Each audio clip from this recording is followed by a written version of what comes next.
أما بعد أعوذ بالله من الشيطان الرجيم بسم الله الرحمن الرحيم النبي وأولى بالمؤمنين من أنفسهم صدق الله العظيم وصدق رسوله النبي الكريم ونحن على ذلك لمن الشاهدين والشاكرين والحمد لله رب العالمين إن الله وملائكته يصلون على النبي يا أيها الذين آمنوا صلوا عليه وسلموا تسليما الصلاة والسلام عليك يا سيدي يا رسول الله وعلى آلك وأصحابك يا حبيب الله. سارے حضرات درود شریف پڑھیے. سارے حضرات الصلاة والسلام عليك يا سيدي يا نبي الله وعلى آلك وأصحابك يا سيدي يا رحمة للعالمين. آپ لوگ تشریف رکھیں. اللہ آپ کو خوش رکھے اور اشارے سے کام کا ایک دوسرے.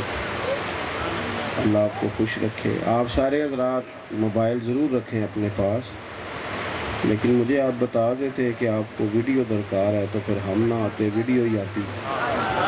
اللہ آپ کو سلامت رکھے. ہم تو آپ سے بات کرنے آئے ہیں، ملاقات کرنے آئے ہیں، اور آپ کی ساری توجہ ویڈیو پہ لگی ہوئی ہے.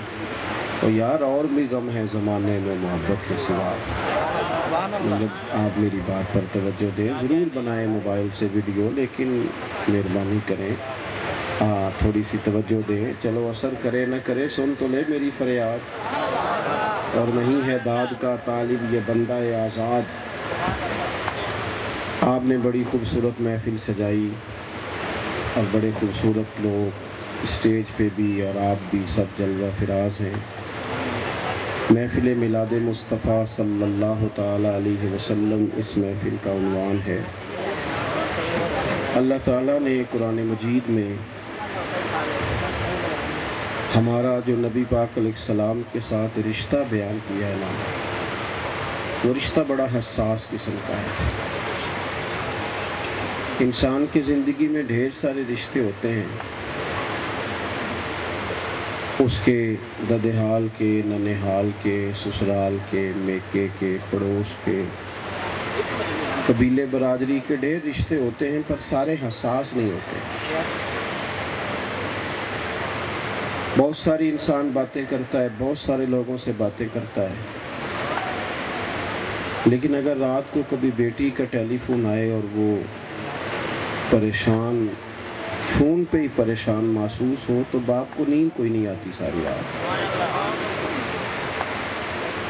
کچھ گہرے دوست انسان کے ایسے ہوتے ہیں کہ بچھڑنا تو دور کی بات ہے، اگر وہ کبھی دیر کے بعد مل جائے نا تو ان کے مل کے بھی رونا آ جاتا ہے، کیونکہ تعلق میں گہرائی ہوتی ہے. کچھ رشتوں میں حساسیت ہوتی ہے، وہ اپنی حساسیت کی بنیاد پر انسان کے دل اور روح کے زیادہ قریب ہوتے ہیں. اللہ تعالیٰ نے ہمارا جو نبی پاک علیہ السلام کے ساتھ رشتہ بیان کیا ہے وہ بڑا حساس ہے. فرمایا النبی اولی بالمؤمنین من انفسہم. فرمایا یہ نبی مومنوں کی جانوں سے بھی ان کے زیادہ قریب ہے. کوئی بندہ آج تک بتا نہیں سکا کہ جسم جان کے کتنا قریب ہوتی ہے. لوگ کہتے ہیں نا میری جان نکل گئی، میری جان میں جان آئی. تو کوئی آج تک یہ نہیں بتا سکا کہ آپ کی جان یا میری جان ہمارے جسم کے کتنی قریب ہے. تو جو آج تک یہ نہیں بتا سکے کہ جان جسم کے کتنی قریب ہے، تو جو جان سے بھی زیادہ قریب ہے. النبی اولی بالمؤمنین من انفسہم. یہ نبی پاک علیہ السلام مومنوں کی جانوں سے بھی ان کے زیادہ قریب ہے.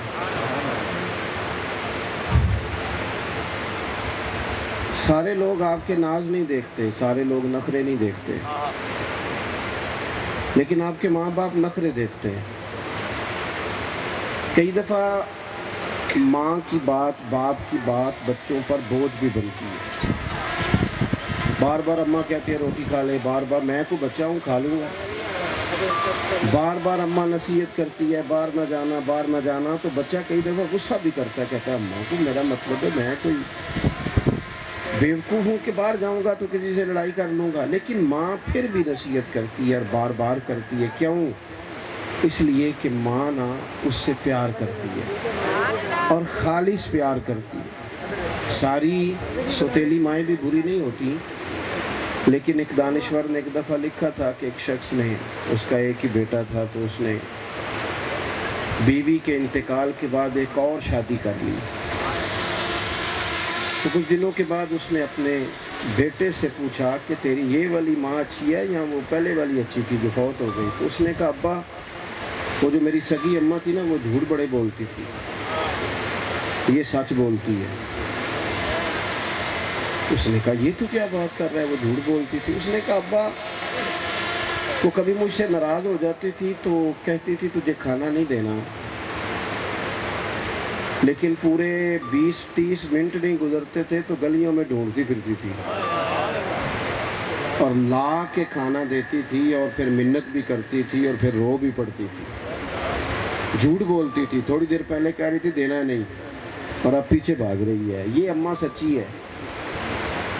میں کچھ شرارت کرتا ہوں تو کہتی ہے روٹی نہیں دینی، پھر میں ساری رات روتا بھی رہوں تو دیتی نہیں، یہ سچ بولتی ہے۔ ساری تو نہیں بری ہوتی، لیکن تمثیل ہے سمجھانے کے لیے۔ ماں اور باپ کے رشتے میں حساسیت ہوتی ہے، بعض اوقات انسان محسوس کرتا ہے کہ یار دیکھو یہ ہر وقت میرے پیچھے ہی رہتے ہیں، لیکن حساس، یہ جو نبی پاک علیہ السلام کا ہمارے ساتھ رشتہ ہے نا، یہ حساس رشتہ ہے، اس میں حساسیت ہے۔ آپ کبھی احادیث مبارکہ کا مطالعہ کریں تو درجنوں حدیثیں کتب احادیث میں ہمیں ملتی ہیں، جس میں حضور فرماتے ہیں میرا جی چاہتا تھا۔ میرا اور آپ کا جب کسی چیز کو جی چاہتا ہے تو پھر ہم وہ بات چھوڑنے کو تیار نہیں، کر گزرتے، لیکن حضور فرماتے ہیں کہ میرا جی چاہتا تھا ہر وضو کے ساتھ مسواک ضروری قرار دے دوں، لیکن فرمایا تمہیں تکلیف ہوگی، کیسے ہر وضو کے ساتھ مسواک لاؤ گے، لہٰذا میں نے چاہت نہیں دیکھی تمہاری آسانی دیکھی ہے۔ حضور علیہ السلام نے فرمایا میرا جی چاہتا تھا، آپ میری بات پر توجہ کریں جی، پھر موبائل پر آپ غور کر رہے ہیں۔ حضور فرماتے ہیں میرا جی چاہتا تھا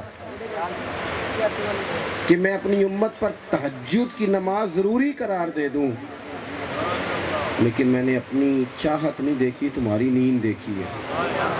آپ کو نا حضرت سیدہ عائشہ صدیقہ رضی اللہ تعالیٰ عنہ کا وہ فرمان بخاری مسلم میں سیاستہ میں ملے گا۔ سیدہ عائشہ صدیقہ رضی اللہ تعالیٰ عنہ فرماتی ہیں کہ حضور کو امت کے حق میں اگر دو باتوں کا اختیار دیا جاتا نا کہ محبوب یہ قبول کر لیں یا یہ قبول کر لیں، تو حضور اسے قبول کرتے تھے جو امت کے حق میں آسان ہو۔ نبی پاک علیہ السلام اپنی امت پر کوئی دشواری نہیں چاہتے، آسان کر کے حضور نے چیزیں امت کو دی۔ حساس رشتہ حضور کا امت کے ساتھ، ہر مقام پر نبی پاک امت کا بھلا کرتے ہیں۔ یہ جو ہمیں حضور نے کھول کھول کے باتیں دی نا، ایک ایک بات حضور نے بتائی ہے۔ آپ اس دین کے ماننے والے ہیں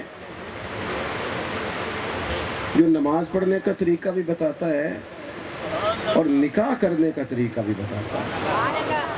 آپ اس دین کے ماننے والے ہیں جو مسجد چلانے کا طریقہ بھی بتاتا ہے اور ملک چلانے کا طریقہ بھی بتاتا ہے۔ نہیں سمجھ آ رہی میری بات کی؟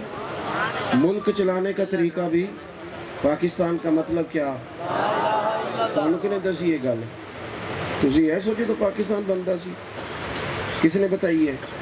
پاکستان کا مطلب کیا سب کو پتہ ہے؟ کون سی سیاسی جماعت یہ نعرہ لگاتی ہے کوئی؟ انہوں نے تو کوئی بیماری رکھی ہوئی ہے جس کا نام جمہوریت ہے، اللہ جانے اور کس بلا کا نام ہے۔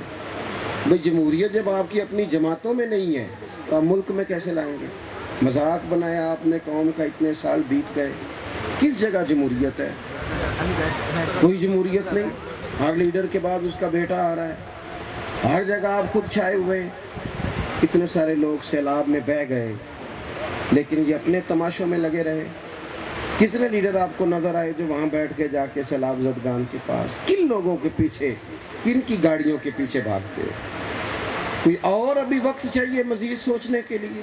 نہ ادھر ادھر کی تو بات کر، یہ بتا کہ قافلہ کیوں لٹا، مجھے رہزنوں سے غرض نہیں تیری رہبری کا سوال ہے۔ حضرت عمر نے ایک قانون بنایا تھا، یہ لوگ بات کر جاتے ہیں لیکن اس کو کبھی سوچیں۔ آپ فرمایا کرتے تھے کہ نہر فرات کے کنارے کو ذرا کم کرے گی، اگر نہر فرات کے کنارے کوئی کتا پیاسا مر گیا بغیر پانی پیے، اسے پیاس لگی تھی، تو فرماتے ہیں اللہ تعالیٰ تو مجھ سے پوچھے گا نا حکومت تیری تھی، اسے پانی کیوں نہیں ملا؟ تو یہ جتنے سارے لوگوں کو روٹی نہیں مل رہی، اور یہ اب یہ کوئی بندہ بھی دعویٰ نہ کرے، جتنی بھی اس وقت سیاسی جماعتیں ساری حکومت میں ہیں، کسی کی پنجاب میں ہے، کسی کی سندھ میں، کسی کی مرکز میں، لہٰذا اب تو کوئی کہانی نہیں ہے کہ فلانا بندہ نہیں کر رہا تم فلانا، اب آپ کس طرح سے انکار کر سکتے ہیں؟ تو بہرحال بات لمبی نہیں کرنا چاہتا، حساس رشتہ نبی پاک علیہ السلام کو حضور نے ایک ایک چیز، اگر حضور نے مسجد چلانے کا طریقہ بتایا ہے تو ملک چلانے کا طریقہ بھی بتایا ہے، ہر بات حضور نے ہمیں بتائی ہے، ہر بات۔ اور اگر ہم نبی پاک علیہ السلام سے وہ ساری چیزیں لیتے، ہمارے گھروں میں سکون ہوتا، قرار ہوتا، اطمینان ہوتا۔ ہر چیز حضور نے باریک کر کے ہمیں سمجھائی، دنیا میں بھی بھلا فرمایا، اور حضور فرمانے لگے میرا ظاہری طور پر موجود رہنا بھی تمہارے لیے بہتر، پردہ کرنا بھی بہتر۔ یا رسول اللہ پردہ کرنا کیسے بہتر ہے؟ فرمایا تمہارے اعمال قبر میں بھی مجھ پر پیش کیے جائیں گے، اگر تمہارے اعمال میں کمزوری ہوئی تو تمہارے لیے دعا کروں گا، اچھے ہوئے تو سجدہ شکر کروں گا۔ تو نبی پاک ہر جگہ امت کا احساس کرتے، عزیز علیہ ما عنتم حریص علیکم بالمؤمنین رؤوف رحیم۔ فرمایا یہ محبوب تمہارا مشکل میں پڑھنا گوارا ہی نہیں کرتے مسلمانوں، تم مشکل میں پڑھو تو نبی پاک کو تکلیف ہوتی، اس لیے کہ وہ تمہاری بھلائی چاہنے میں جلدی کرتے۔ آپ دیکھیں نا حضور علیہ السلام نے فرمایا، حضرت انس بن مالک نے پوچھا یا رسول اللہ قیامت کے دن کہاں تلاش کروں آپ کو؟ آپ کو میری باتوں کی سمجھ تو آ رہی ہے نا؟ چلو جنہوں نے نہیں بولنا وہ ہلکا ہلکا ایسے ایسے تو کریں، وہ نہیں بولنا، جنہوں نے پکا وعدہ کیا ہے کہ ہم نے بولنا نہیں، ہلکا ہلکا ہاں نہ تو کرے نا، سمجھ آ رہی ہے میری باتوں کی؟ چلے مجھے بتائیں، محفل کسی جگہ ہوتی ہے اور جب ختم ہوتی ہے تو لنگر پیر صاحب بانٹتے ہیں، کمیٹی کا صدر؟ بتائیں کون بانٹتا ہے؟ عام لوگ جو وہاں ممبران ہوتے ہیں وہ لوگ یہ کام کرتے ہیں۔ نبی پاک صلی اللہ علیہ وسلم نے کیا فرمایا؟ حضرت انس بن مالک نے پوچھا یا رسول اللہ قیامت والے دن کہاں تلاش کروں؟ تو حضور نے فرمایا حوض کوثر پہ آنا، امت پیاسی آئے گی تو میں انہیں جام پلا رہا ہوں، میں جام پلاؤں۔ یا رسول اللہ صلی اللہ تعالی علیہ وسلم اگر وہاں ملاقات نہ ہوئی، کوئی بھی ٹیچر داخلہ تو بھیجتا ہے پر پرچہ دلوانے ساتھ کوئی نہیں جاتا، یہ مشکل کام ہوتا ہے۔ ٹیچر کہاں ساتھ جاتے ہیں؟ تو چھٹیاں منا رہے ہوتے ہیں پیپروں کے دنوں میں، ٹیچر مہربانی ہوتے ہیں، انہوں نے پہلے بھی بڑی مہربانی کر دی، پڑھا دیا، لیکن وہ ساتھ جائیں۔ یا رسول اللہ اگر حوض کوثر پہ ملاقات نہ ہوئی تو یہ حضور کے رشتے کی نزاکت ہے امت کے ساتھ۔ حضور فرمانے لگے وہاں ملاقات نہ ہوئی تو میزان عمل پہ آ جانا، امت کے اعمال تول رہے ہوں گے اور میں دعائیں مانگ رہا ہوں گا۔ پہلے حضور نے باریک کر کے بتایا کہ یہ نیکی ہے، یہ بدی ہے، یہ گناہ ہے، یہ صغیرہ ہے، یہ کبیرہ بتایا، پہلے پرچہ بھی تیار کرایا، اور اب جب باری آئی عمل تلنے کی تو وہاں بھی پہنچ گئے۔ یا رسول اللہ اگر وہاں ملاقات نہ ہوئی تو محبوب فرمانے لگے پھر اس طرح کرنا، پل صراط پہ آنا، امت گزر رہی ہوگی اور میں دعائیں مانگ رہا ہوں۔ اللہ کے محبوب علیہ السلام نے فرمایا قیامت کے دن اللہ تعالیٰ نبیوں کے لیے نور کے منبر سجائے گا، ہر نبی اپنے منبر پہ بیٹھ جائے گا۔ لیکن نا کرسی چھوڑنا کوئی آسان کام ہے؟ کرسی آپ کے لیے پڑی ہوئی ہو، یہ میرے لیے پڑی تھی تو میں نے آتے قبضہ نہیں کر لیا۔ کرسی چھوڑنا کوئی آسان کام ہے؟ جب کرسی کی صدارت ہو اور جب بڑا اعزاز ہو تو کہاں لوگ چھوڑتے ہیں؟ یہاں آپ دیکھ لیں جب تک کوئی کرسی پہ ہوتا ہے تب تک سب ٹھیک ہوتا ہے، کرسی سے اتر آتے ہیں تو ہر شے گڑبڑ ہو جاتی ہے، اور سبھی کا یہ حال ہے۔ اترتے ہی لوگ پریشان ہو جاتے ہیں۔ حضور فرماتے ہیں نبیوں کے لیے نور کے ممبر بچھائے جائیں گے، ہر نبی اپنے ممبر پر بیٹھے ہوں گے، لیکن قریب فرمانے لگے میرا ممبر خالی ہوگا۔ حضور آپ کا تو ممبر شانوں والا، عظمتوں والا، رفعتوں والا، آپ کا ممبر کیوں خالی ہوگا؟ تو حضور فرماتے ہیں اس لیے کہ باقی نبی ممبروں پہ بیٹھے ہوں گے اور میں رب کی بارگاہ میں سجدہ کر کے امت کی بخشش کی دعائیں کر رہا ہوں گا۔ نبی پاک علیہ السلام نے بڑی محبت فرمائی اپنی امت سے، حضور نے بڑا پیار کیا۔ ایک رات پورا کسی امتی سے کہے نا میرے اور آپ جیسے نیک لوگوں کی بات نہیں کرتا، میرے جیسے گناہگار، ایک رات کہے نا جناب وہ میں تو قائل نہیں ہوں، میں تو مغرب سے عشاء محفل کا قائل ہوں، میرا خیال ہے وقت پہ عشاء پڑھو پھر وقت پہ فجر پڑھو، لیکن اگر کسی جگہ دیر ہو جائے نا تو لوگ پریشان ہو جاتے ہیں۔ اور ایک رات کہا جائے نا صرف درود شریف پڑھو ایک رات پوری، تو لوگ کہتے ہیں جناب ساری رات پڑھے۔ یہاں تو گپ شپ کے لیے بٹھا لیں، تبصروں کے لیے بٹھا لیں تو کئی گھنٹے بٹھا لیں، اور اگر کہ تسبیح لو 500 دفعہ درود شریف پڑھو تو بڑے بڑے سیانے لوگوں کو کام یاد آ جاتا ہے، بڑے بڑے دیندار کہلانے والے اللہ ماشاءاللہ ان کو نیند آنی شروع ہو جاتی، لمبی چوڑی محفلیں کرنے والے کونے میں چلے جاتے ہیں، عمل کی باری آتی ہے اللہ ماشاءاللہ۔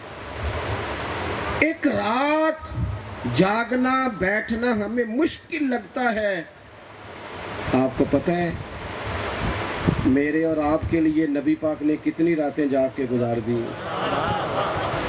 کتنی راتیں کریم بیٹھے رہے مصلی، کتنا وقت حضور نے گزارا۔ رسول پاک نے خاص محبت کی امت کے ساتھ، خاص۔ حضور رو رہے ہیں، حضرت جبریل آئے، یا رسول اللہ صلی اللہ علیہ وسلم رب فرماتا ہے آپ کیوں پریشان ہیں؟ کہ جبریل جب قیامت کے سخت عذاب کی صورتیں آئی ہیں تب سے میں پریشان ہوں، امت کمزور ہے، سخت حکم کی جب آیات آ گئی اب میں پریشان ہوں۔ اللہ کریم نے فرمایا جبریل میرے محبوب سے کہہ دیجئے وَلَسَوْفَ يُؤْتِيكَ رَبُّكَ فَتَرْضَىٰ، رب آپ کو اتنا دے گا کہ آپ اپنے رب سے راضی ہو جائیں گے۔ پتہ ہے حضور نے کیا فرمایا؟ فرمایا جب تک میرا ہر امتی جنت میں نہیں جائے گا میں نے اللہ سے راضی نہیں ہونا۔ اتنا کرم، اتنا قرب۔ کبھی تو ایسا ہوتا ہے نا باپ بھی ناراض ہو کے گھر سے نکال دیتا ہے، کبھی تو ایسا ہوتا ہے نا کہ استاد بھی کلاس سے چھٹی کرا دیتے ہیں، لیکن حضور نے ہمیشہ دعا مانگی۔ اچھا جب نبی پاک کا رشتہ بڑا نازک تھا تو امت کا بھی رشتہ نازک ہے، امت کا بھی رشتہ حضور کے لیے اسی طرح کے جذبات پھر اللہ تعالیٰ نے امت کو بھی عطا کیے۔ امت اعمال میں تو کمزور ہوئی، کہیں غلطیاں تو زندگی میں آئیں، لیکن حضور کی محبت اور غلامی میں امت کبھی نہیں کمزور ہوئی۔ ہر دور میں دیکھ لینا ترجمہ نہ بھی آئے ترجمہ، ان پڑھ بھی ہو بندہ سادہ بھی ہو، ترجمہ نہ بھی آئے تو اسے کہنا تو آتا ہے نا بالغ العلا بکمالہ، اسے کہنا تو آتا ہے نا کشف الدجا بجمالہ حسنت جمیع خصالہ اور صلو علیہ۔ ترجمہ نہ بھی آئے تو پڑھنا تو آتا ہے نا مولا یصلی وسلم دائماً۔ کہتا کیوں؟ کہ علماء نے محنت کی، مشائخ نے محنت کی، صحابہ نے رنگ وہ دی کہ امت کی نزاکت دیکھیں۔ حضرت ابو بکر صدیق رضی اللہ تعالیٰ عنہ نا اپنی طبیعت کے لحاظ سے مزاجاً نرم آدمی تھے، جلدی غصہ نہیں کرتے تھے، درگزر کرتے۔ آج کل تو لوگوں کو بڑا غصہ آتا ہے، پر آتا ہے غریب آدمی کو، آتا ماڑے بندے تھے۔ میرے پاس ایک خاتون اپنے بیٹے کو لائیں، بوڑھی اماں ہماری وہ عزیزہ ہی ہیں، تو وہ کہنے لگے اس کو دم کر دیں، ہر وقت غصہ کرتا ہے، ہر ایک سے لڑتا ہے۔ تو میں نے کہا یار نہ غصہ کیا کر، غصہ تو اچھی بات ہی نہیں۔ ہاں غصہ تب اچھا ہے جب رب رسول کے دشمنوں پہ کیا جائے۔ یہاں پھر ایک غصہ مجھے بھی بڑا آتا ہے، تو وہ آپ کو بھی آنا چاہیے، مجھے تو بڑا ہی آتا ہے۔ وہ مجھے غصہ آتا ہے اپنے گناہوں پہ، اپنے آپ پہ، اپنی غلطیوں پہ۔ جب گریبان میں منہ ڈالتا ہوں تو پھر بڑا غصہ آتا ہے کہ نعمتیں دیکھ، شانیں دیکھ اور اپنے کام دیکھ۔ یہ غصہ بڑا ضروری ہے اپنے آپ پر، اپنی کمزوریوں پر، اپنی غلطیوں پر. لیکن ہمیں غصہ آتا ہے. تو میں نے اس بچے سے کہا یار تو چھوڑ دے غصہ. میں نے لگا جی آتا ہی بڑا ہے، بڑا کنٹرول کرتا ہوں، بڑا غصہ کنٹرول کرتا ہوں. تو میں نے کہا چل پھر میں تجھے تھانے لے جاتا ہوں، ایسا چپ کر کے دکھا غصہ. ہاں نا میرے ساتھ ایس پی صاحب پہ کرتے رہو، غصے کا پتہ چلے. یہ غصہ بڑا سیانا ہے جو ماڑے بندے پہ آتا ہے. کچھ پیر بھی ہیں جلالی، حضرت صاحب جلالی ہیں. کس پہ؟ ماڑے مریدوں پہ. اسے کہو نا کہ پجاروں والے پہ جلال کرے، تیرا پتہ چلے تو جلالی ہے.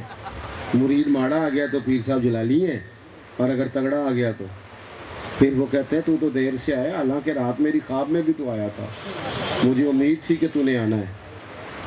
یہ مزاج نا درست ہے. حضرت سیدنا ابو بکر صدیق رضی اللہ تعالیٰ عنہ اپنی طبیعت کے لحاظ سے نرم آدمی تھے، جلدی غصہ نہیں کرتے، اور درگزر کر دینا، معاف کر دینا، چھوڑ دینا ان کے مزاج کا حصہ تھا. لیکن ایک دن ان کے والد ابھی کلمہ نہیں پڑا تھا جناب ابو قحافہ نے، انہوں نے آ کے نبی پاک کی بارگاہ میں بڑی زوردار شکایت کی. یا رسول اللہ صلی اللہ تعالیٰ علیہ وسلم، ابو بکر نے تھپڑ مارا ہے مجھے. سب لوگ پریشان ہو گئے. صدیق اکبر نے باپ کو مارا ہے، یہ کیسے ہو گیا؟ اتنی ٹھنڈی طبیعت کا آدمی، مزاج کے لحاظ سے درگزر کی شوق رکھنے والی شخصیت، والد کو مارا ہے. ہر طرف لوگ حیران ہو گئے. نبی کریم علیہ السلام نے فرمایا بلاؤ نا ابو بکر کو. جناب صدیق اکبر حاضر ہوئے، ہاتھ باندھے کھڑے. حضور نے فرمایا والد کو مارا ہے؟ چپ. پھر فرمایا والد کو مارا ہے؟ خاموش. تیسری دفعہ جب کریم نے نظر کرم فرمائی تو آنکھیں اٹھائیں، اور جب نظر اٹھائی تو ان کی آنکھوں میں آنسو تھے. پتہ کیا عرض کرنے لگے کہ دیکھو امت کا نبی پاک سے رشتہ کتنا گہرا اور نازک ہے. عرض کرنے لگے یا رسول اللہ، والد سے کہیں خنجر لے کے میرے ٹکڑے ٹکڑے کر دے، پر میں اف نہیں کروں گا. لیکن ان سے کہیں یہ آپ کے بارے میں بات نہ کرے، یہ آپ کے بارے میں بات نہ کرے. یا رسول اللہ آج انہوں نے آپ کے بارے میں بات کی تھی، یہ تو شکر کرے میرے ہاتھ میں تلوار نہیں تھی، میرے ہاتھ میں تلوار نہیں تھی، ورنہ میں گلا کاٹ دیتا باپ کا. کیونکہ یہ جو ہماری نزاکت ہے نا. پاکستان کی تحریک چل رہی تھی نا، تحریک پاکستان. میں نے ابھی آپ کو پوچھا نا پاکستان کا مطلب کیا؟ لا الہ الا اللہ محمد رسول اللہ صلی اللہ تعالیٰ علیہ وسلم. تحریک چل رہی تھی تو جو مسلمان علماء اور مشائخ تھے یہ پاکستان کے حق میں تقریر کرتے تھے. ہندوؤں کے پنڈت پاکستان مخالف بیان دیتے تھے. ایک جگہ جلسہ تھا، ہندو تھے وہاں، تو ایک پنڈت نے تقریر کرتے کرتے نا نبی پاک کے بارے میں کوئی کمزور بات کہہ دی، کچا جملہ. اور مسلمان کوئی بھی نہیں تھا، وہ ایک تھا وہ جن کے پاس رنگین ڈنڈا نہیں ہوتا، دوری ڈنڈا. آپ نے تو نہیں دیکھے میرا خیال ایسے بندے دیکھیں، وہ دوری ڈنڈے والے ملنگ جو سائڈ پہ رہتے ہیں، کبھی کبھی کھوٹے سیکھے بھی بڑے چلتے ہیں نا. وہ بیٹھا تھا پیچھے، وہ اپنے کام لگا ہوا تھا. کسی اس کے کانوں میں آواز کی کہ حضور کے بارے میں بات کی ہے. وہ پیچھے سے اسٹیج پہ چڑھ گیا ڈنڈے سمیت. کہتا ہے میں نے ایک ہی مارا ہے، مارا ذرا صحیح کر کے ہے. وہ ڈھیر ہو گیا ہندو پنڈت، لوگ جیل میں لے گئے. حضرت پیر سید جماعت علی محدث علی پوری رحمۃ اللہ علیہ فرماتے ہیں میں اسے ملنے گیا جیل میں، اور جب میں نے جا کے اس سے بات چیت کی نا تو وہ سادہ بندہ، سادہ. کہنے لگا حضور مجھے تو علماء سے، سادات سے بات کرنے کا طریقہ بھی نہیں آتا، مجھے کہاں سلیقہ آتا ہے، میں تو سادہ سا آدمی ہوں. حضرت امیر ملت کہتے ہیں میں نے اسے کہا یار نہ تو مسجد آتا ہے، نہ تو نماز پڑھتا ہے، نہ تو داڑھی رکھتا ہے، لیکن کام تو نے بڑا کیا ہے. تو کہنے لگا حضور مسجد میں نہیں آتا، نماز نہیں پڑھتا، میری غلطی ہے، مجھے اپنی اصلاح کرنی چاہیے. لیکن جملہ اس نے بڑا تگڑا کہا. امیر ملت رونے لگے. کہنے لگا حضور میں گناہ گار ہوں، اپنے نبی کا غدار تو نہیں ہوں. یہ تو نہیں نہ ہو سکتا کہ میرے سامنے کوئی حضور کی بے ادبی کر جائے، یہ ممکن تو نہیں ہے نا. عزیز دوستو، امت کی نزاکت، آپ کو پتہ ہے امت کو اپنے محبوب کا دین اتنا پیارا ہے کہ آج تک دین کا ہر پہلو امت نے زندہ اور جاوید رکھا ہوا. ایک سادی سی بات ہے نا امامہ باندھنا، لیکن آپ دیکھ لیں کتنے حالات بدل گئے، کتنے تغیر آئے. لیکن اتنے سالوں میں امت کے سروں سے علماء، مشائخ، عوام لوگ یہ امامے کی سنت بھی ہٹا سکے، اور دنیا کے کسی کونے میں آپ چلے جائیں آپ کو داڑھی والے مسلمان نظر آئیں گے۔ حضور کے ساتھ امت کو چاہیے کہ گہرا رشتہ بنائے، گہرا۔ ہم اپنی برادریوں کی رسمیں دیکھنے لگ جاتے ہیں، قبیلوں کی رسمیں کیا دیا ہے ہمیں قبیلوں نے، برادریوں نے، علاقوں نے۔ ہمیں ہر کام سے پہلے حضور کا طریقہ دیکھنا چاہیے۔ میں کہہ رہا ہوں کہ امامہ، داڑھی، سنت، شریعت، اس کو نہ گہرا دیکھیں نا۔ ایک بندہ ویسے پیارا لگ رہا ہے، اچھے کپڑے پہنے ہیں لیکن داڑھی نہیں ہے، ویسے پیارا، تو لوگ کہتے ہیں بڑا پیارا لگ رہا ہے بھائی، تو بڑا سونا لگ رہا ہے۔ لیکن اگر وہ داڑھی کے ساتھ پیارا لگے نا تو پھر یہ نہیں کہتے پیارا لگ رہا ہے، پھر تعریف بڑی معزز روحانی تعریف ہوتی ہے، پھر لوگ کہتے ہیں کتنا نورانی چہرہ ہے۔ اب جو تعریف ہے نا اس میں حسن ہے، کیفیت ہے۔ نبی پاک کی سنت کا انداز، شریعت کا لبادہ، اٹھنے میں، بیٹھنے میں، کھانے میں، پینے میں، چلنے میں، حضور کے طریقے کو اپنایا جانا۔ نبی پاک علیہ الصلوۃ والسلام، اور یہ صرف ہمارے ہاں کچھ لوگ نا مسجد میں پورے نیک ہوتے ہیں۔ اگر آپ نے مسجد میں حضور کا طریقہ اپنانا ہے نا تو بیٹے کی شادی کے وقت بھی حضور ہی کا طریقہ اپنانا ہے۔ یہ نہ آ جائے کہ وہ حاجی صاحب کہیں کہ میں نے پتہ ہی نہیں، میں تے ڈیرے تے سا وہ مہندی نے منڈے کی کرتے رہنے میں، حاجی صاحب تو ہم سارا پتا دیا، اللہ پوچھ لینا دے۔ ہاں یہ نہ ہو کہ ویسے بندہ پنچایت کا بھی ہو، ویسے مسجد کا صدر بھی ہو، ویسے ساری باتیں ہوں، اور بیٹے کی شادی کی باری آئے تو جو مرضی تماشا لگتا رہے، لڑکیوں کی مووی بنتی رہے۔ اور اتنی غلط بات ہے، شرم کی بات ہے کہ جوان بچیوں کو پھول دے کے کھڑا کر دیا جاتا ہے دولہے پہ پھول پھینکنے کے لیے۔ دولہے کے ساتھ بوڑھے بوڑھے لوگ جاتے ہیں شادی میں، جب دولہا اندر جا رہا ہوتا ہے تو بوڑھے بوڑھے لوگ ہوتے ہیں، بولو جوان ہوتے ہیں نا، تو پھر بیٹیوں کو کھڑا کرنا چاہیے کوئی پھول پھینکنے کے لیے۔ باقی جگہوں پہ لڑکے پھول پھینک سکتے ہیں تو یہاں نہیں پھینک سکتے؟ کیوں ہم ایسے کام کرتے ہیں جس سے ہمیں دین نے منع کیا ہے؟ یہ کبھی رسم ہے دین میں، بری رسم۔ ہمیں نکاح کا طریقہ بھی رسول پاک نے سکھایا ہے۔ نبی پاک نے ہمیں کہا دیکھیں آپ خوش ہو، کھانا کھلائیں، جتنا مرضی کھلائیں، اچھا اچھا کھلائیں، دین کہتا ہے کھلاؤ۔ بلکہ حضور نے، ایک شخص نے نکاح کیا تو نبی پاک نے فرمایا ولیمہ ضرور کرنا، چاہے بکری کا بچہ ہی ذبح کرنا، ضرور کریں، آپ کون منع کرتے ہیں؟ لیکن یہ جو رسومات ہیں، اتنا خوفناک ہمارا منظر ہے۔ اور پھر شادی کا ٹائم آیا ہے، سارے بڑے بوڑھے برادری کے اکٹھے بیٹھے، دن بچی بچے کے طے ہو گئے، ایک بولا کہنے لگا تمہاری پھپھو ناراض ہے، چلو سارے اس کو منا کے لائیں۔ دوسرے کہنے لگا چچا بھی ناراض ہے۔ بولتے ہیں کہ نہیں بولتے؟ پھر منانے جاتے ہیں نا۔ اللہ کرے کوئی ایک بوڑھا بول کے یہ بھی کہے کہ کوئی غیر شرعی کام نہ کرنا، اللہ نہ ناراض ہو جائے۔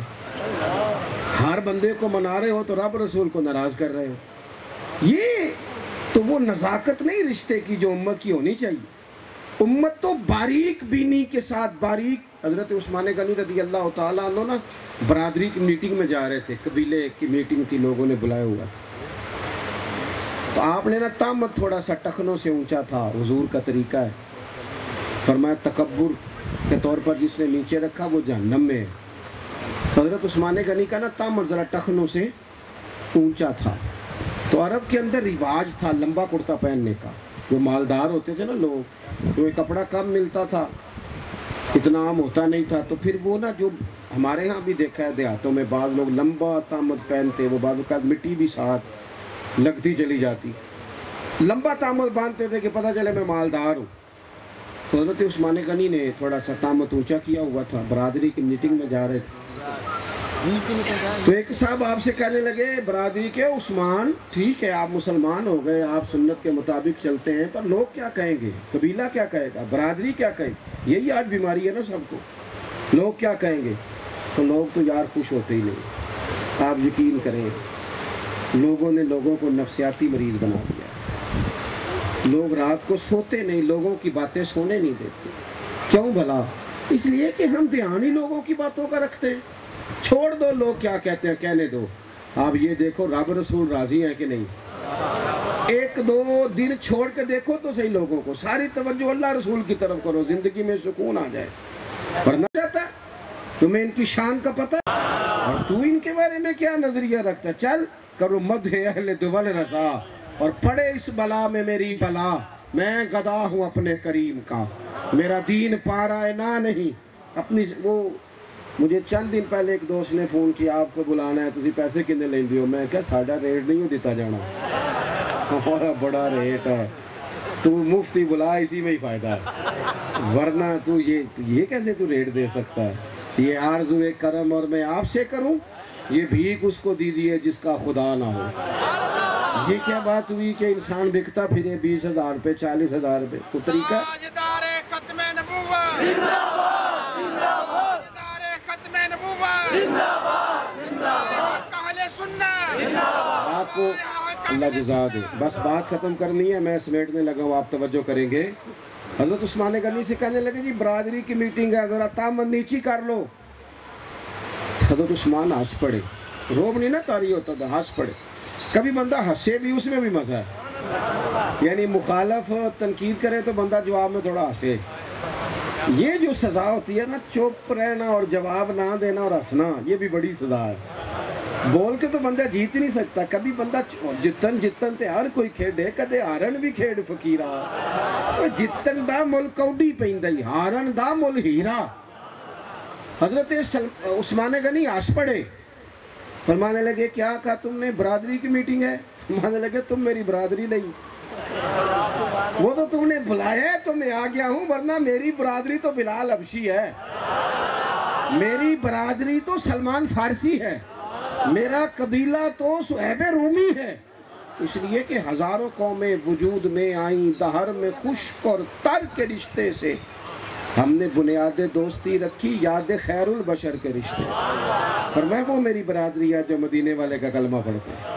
تو اپنی زندگی کے اندر حضور سے نازک رشتہ، باتیں چونکہ میں نے کہا تھا زیادہ نہیں کرنی، واپس لوٹتا ہوں سمیٹتا ہوں، ایک تو اس رشتے میں نزاکت لائیں، خوب ہر پہلو میں ترجیح دیں حضور کے دین کو، اور دوسرا سنت میری داڑھی نہیں، میری مسواک نہیں، ظاہری اولیائی سنت نہیں، نبی پاک کی جو سنت، جو طریقہ، جو تعارف سب سے پہلے دنیا کو ہوا تھا نا، وہ صادق اور امین ہونا ہے، جھوٹ کبھی نہ بولیں، بددیانتی کبھی نہ کریں۔ ہمارے ایک استاد صاحب ہیں، عید والے دن انہوں نے نماز عید کا اعلان کیا، جمعے والے دن اعلان کیا کہ عید کی نماز پڑھنی ہے، تو کس طرح؟ کہنے لگے بھی 9 بجے آ جانا، چھوٹی عید تھی، 9 بجے آ جانا، مناسب وقت پہ جماعت کھڑی کر دیں گے۔ میں نے کہا استاد جی یہ آپ نے کیا اعلان کیا؟ تو کہنے لگے پتر 2-3 منٹ اوپر بھی تو ہو سکتے ہیں نا، پھر جھوٹ تو نہ ہو۔ ہمارے بزرگ اتنے محتاط تھے، اور آج قوم کو جھوٹ لگ گیا ہے۔